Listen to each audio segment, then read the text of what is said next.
नमस्कार दर्शक बंधु मु जीवन स्वागत करुच्ची मोर आज आउ गए नुआ भिडियो तो दर्शक बंधु आज आम कथा हवा कि सीएम किसान जो नेक्स्ट इनस्टॉलमेंट आसबार अच्छी ताहा केबे आसीबो जहाँकि जनवरी 31 तारिख में आमर आसबार आप समस्त जानते आगुरी मुझे पूर्व भिडियो कही सारी कि जनवरी 31 तारिख सुधा आपने सीएम किसान पैसा आसबार किंतु ताहा कौन तारिख में आसो एवं तार अवधि कौन सरकार बढ़ाई तार सब कौन सब नियमावली रही तो से विषय आम आगू जाना तो तापूर्व मुझे कही जदि आप चैनल नुआ अच्छा लाइक कर चैनल टी सब्सक्राइब करने जमा ही भूलें। तो दर्शक बंधु आप जानते कि सीएम बर्तमान सीएम किसान जो योजना अच्छी जहाँकि आपने पाइबा जाऊँच जहाँकि 2000 टंका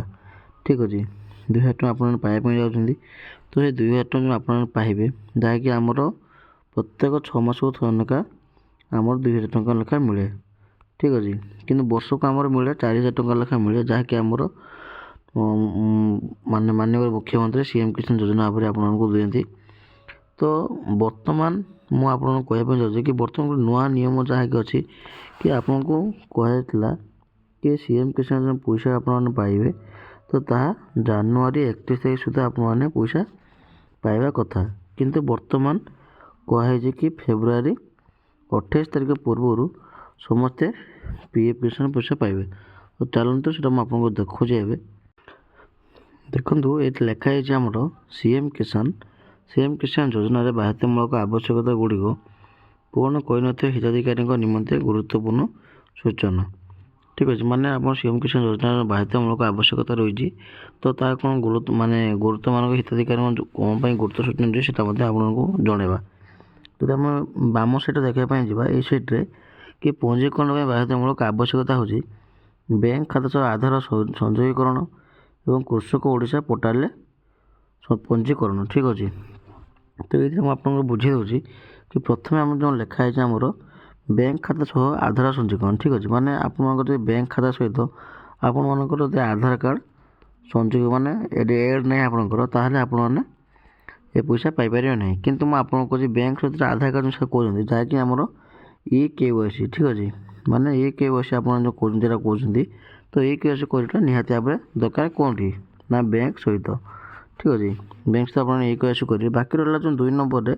कि कृषक ओडिशा पोर्टाल पंजीकरण माने प्रथम आपण कृषक पोर्टाल माने सीएम किसान जो आम पोर्टाल रही तो सीएम किसान पोर्टाल आपने रेजिस्ट्रेशन करा दरकार माने आपको जो पंजीकरण जो कर तो रेजिस्ट्रेशन करा दरकार प्रथम आप सीएम किसान एप्लाय करते जाके आपने पैसा पाइपर ठीक अच्छे। तापर देखो राइट साइड आप देखा पाइबे कि पंजीकरण शेष तारीख ठीक अच्छे माने 28 फेब्रुआरी 2026 ठीक अच्छे माने आप 28 तारीख फेब्रुआरी सुधा आपंकर लास्ट तारीख रोचे पंजीकरण तापर लिखाई देखो आ गोटे तुम तौक टे आवश्यक पढ़ा जा उपरोक्त आवश्यकता पूर्ण करापर हिताधिकारी माने आधार लिंक थी मोबाइल नंबर जरिया EKYC सहित निकटस्थ जनसेवा केंद्र किंबा व्यक्तिगत स्तर में सीएम किसान पोर्टाल पंजीकरण कराई निहतु ठीक अच्छे माने आपण ये दुईटा जो आपको कहली तो ये पूर्ण करने आपको आधार लिंक थे मोबाइल नंबर